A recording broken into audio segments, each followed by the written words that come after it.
Okay, think about the phone that's probably in your hand right now or maybe in your pocket. The intricate tech, that global journey it took.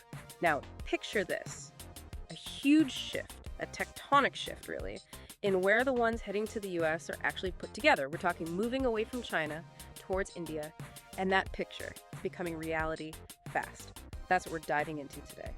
Welcome. Really glad to have you with us to the Deep Dive from Vulture Podcast. You know the drill. We sift through the noise, the stack of sources, and pull out what you really need to know. Giving you those insights, those aha moments. So, today's mission.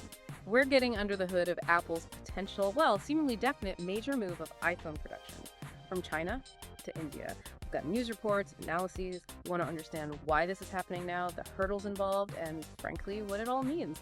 And stick around because there are some genuinely surprising bits here. The sheer scale involved, the geopolitics, it's fascinating stuff. If you like getting straight to the core of these big global stories, do make sure you subscribe to Vulture Podcast. That way you won't miss any of our deep dives. Okay, let's tackle this headline first. The reports are pretty strong, suggesting Apple has this, well, massive plan to manufacture the majority of iPhones sold in the US over in India, and the timeline by the end of 2026. Yeah, ambitious doesn't quite cover it, does it? Not really. I mean, the key thing here is the target market, specifically iPhones for American buyers.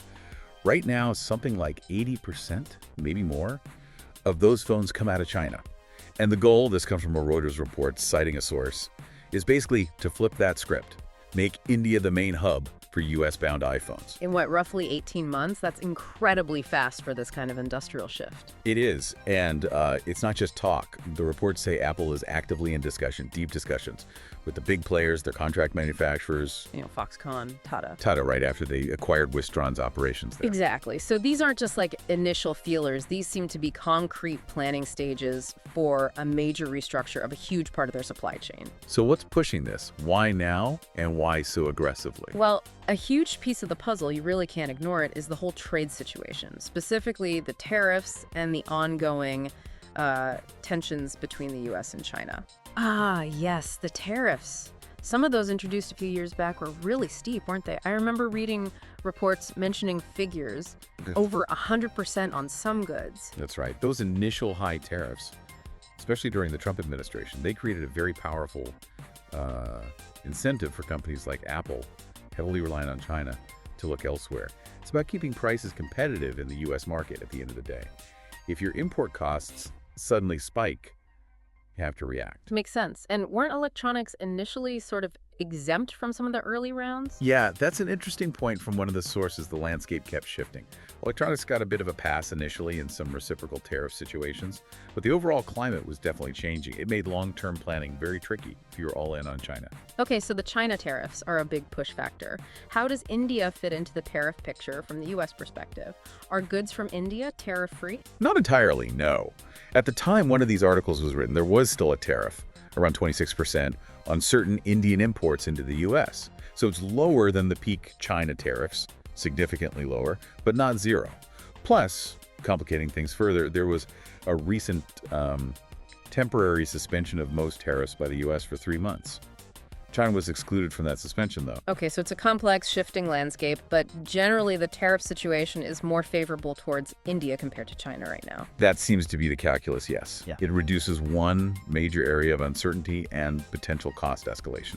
But it's not just about avoiding tariffs, surely. India must be bringing something else to the table. Its own manufacturing capabilities seem to be ramping up significantly. Oh, absolutely. This isn't just Apple running from China. It's also about moving towards what India is becoming. India's role is growing fast. As of, April 2025? The estimate was that India already accounted for something like 20% of global iPhone production. That's a serious chunk. 20% globally already. Oh, wow. And the value figures are pretty staggering too, right? They really are. In the year leading up to March 2025, the value of iPhones made in India reportedly hit around US $22 billion. $22 billion, and that was a big jump from the year before. A huge jump. A 60% increase year on year. And exports. iPhone exports from India in that same fiscal year ending March 2025 were about US $17.4 billion. So they're not just making them, they're shipping them out globally in large numbers. And the big manufacturers are clearly betting big on India. You mentioned Foxconn and Tata. Pegatron is in the mix too. Yes, all three major Apple partners, Foxconn, Pegatron, and now Tata, having taken over Wistron's facility, are significantly involved in India. Foxconn in particular seems to be scaling rapidly. One report mentioned a single month, March, where they shipped iPhones worth US $1.3 billion from India. Just Foxconn in 1 month. That's indicative. It really is. And, this aligns with the Indian government's push. Prime Minister Modi has been very vocal about making India a smartphone manufacturing hub. Right, but it's not all smooth sailing, is it? I thought I read something about costs being potentially higher in India. That's the nuance, yes. While the government is pushing hard, India does have higher import taxes on many of the components needed to build the phones compared to, say, China. So, according to one source, the actual manufacturing costs can end up being maybe 5% to 10% higher in India than it would be in China. That's a factor Apple certainly has to weigh. A 5–10% difference. Okay, still, the momentum seems undeniable. And the scale Apple is reportedly aiming for in India, just for the US market alone, it's huge. Over 60 million iPhones a year. That's the ballpark figure needed just to cover the majority of US sales, yeah. And Apple's internal goal reportedly is even bigger, to double India's current total iPhone production, aiming for something like 80 million units annually out of India by 2026. That's doubling capacity in a couple of years. Massive. It just highlights the scale of the challenge. I mean, shifting production isn't like flipping a switch. The existing China supply chain is so complex, so deeply integrated. Immensely complex. There was an estimate mentioned that moving just 10% of Apple's production capacity out of China could take something like 8 years. 8 years for just 10%. Why so long? Is it just the assembly lines? It's much more than assembly. It's the whole ecosystem. Apple has nearly 200 major suppliers, and many of those have their own suppliers. Recreating that dense network, the logistics, the skills, it takes time. Think about all the tiny specialized components. In China, those suppliers are often clustered geographically, working efficiently together. Building that same synergy elsewhere is a long-term project. And it brings up that old question about manufacturing in the US itself. Why not bring it home? It wasn't just labor costs stopping that, was it? No, not primarily. Steve Jobs said it years ago, and Tim Cook has repeated it more recently. The issue, they argue, is a lack of specialized engineers in tooling and precision machinery at the scale required. Cook had that famous quote about needing, tooling engineers in China. You could fill multiple football stadiums with them. In the US, he said, you might struggle to fill a room. So even if assembly moves to India, that deep reliance on certain skills, and maybe even many components, might still trace back to China. That seems very likely, at least for the medium term. And it appears China isn't exactly rolling out the red carpet for Apple's diversification strategy. Right. There were reports suggesting China is actively trying to, hinder this move to India. Yes, that's a really critical piece of this. Multiple reports suggest Chinese authorities are creating roadblocks. Not officially, perhaps, but through delays and bureaucratic hurdles, specifically targeting shipments of essential iPhone manufacturing equipment to India.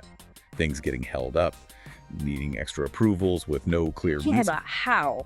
For how long? Well, one example cited was the approval time for exporting certain types of equipment blowing out from maybe 2 weeks normally to sometimes up to 4 months. There was even a specific instance reported where authorities allegedly refused an export permit altogether. This was for equipment needed for trial production runs of the upcoming iPhone 17 model in India. Wow, refusing permits for trial runs. That's pretty direct interference. How are suppliers dealing with that? Well, in that reported case, the supplier apparently had to get creative.